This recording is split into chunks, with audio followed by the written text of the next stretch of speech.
Halo guys, kali ini kita akan membahas bagaimana mouse PC berevolusi. Bagaimana sih sejarah dan perkembangan mouse dulu dengan yang sekarang? Kira-kira apa perubahan dari mouse yang dulu dengan sekarang? Karena sebelum munculnya mouse kayak gini, bentuknya benar-benar beda guys dari mouse yang sekarang. Nah, sebelum ada mouse, teman-teman, pengoperasian komputer banyak menggunakan cara lain seperti trackball, lightpad, Swiss, dan sebagainya. Hingga akhirnya di tahun 1961, seorang ahli yang bernama Douglas Engelbart pada sebuah kuliahnya menyampaikan ide pertama mouse ini. Desain pertama Pak Douglas Engelbart ini selesai di tahun 1963.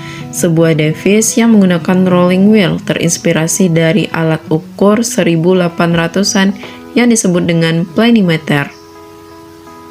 Nah, desain ini kemudian didaftarkan patennya tapi tidak ada kata mouse di sana. Kemudian pada tahun 1968 di negara yang berbeda, para engineer di daerah Jerman membuat sebuah device yang hampir mirip dengan rule Google yang masih belum diketahui apakah para engineer ini membuat desain yang benar-benar original atau sempat mereka melihat desain dari Pak Engelbart. Karena ada jarak 5 tahun dari Pak Engelbart membuat desain mouse daripada si engineer Telefonka ini membuat desain mouse bikinan mereka sendiri. Nah, yang pasti di tahun 1968 itu juga, SRI memfasilitasi Engelbart dengan memproduksi device mouse dengan 3 tombol untuk konsumen. Tapi sebenarnya secara resmi device tadi belum dinamakan mouse. Penyebutan mouse hanya dilakukan oleh internal timnya Pak Engelbart sendiri. Kalau di luar namanya berbeda ya guys ya. Dan waktu ditanya siapa yang punya ide penyebutan nama benda ini sebagai mouse, Engelbart menjawab, nggak ada yang ingat. Karena yang pasti benda ini bentuknya seperti tikus, maka diberi nama mouse, kata Pak Engelbart.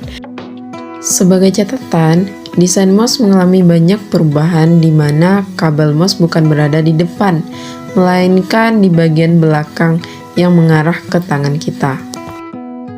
Nah, setelah itu desain mouse mengalami banyak perubahan ya teman-teman.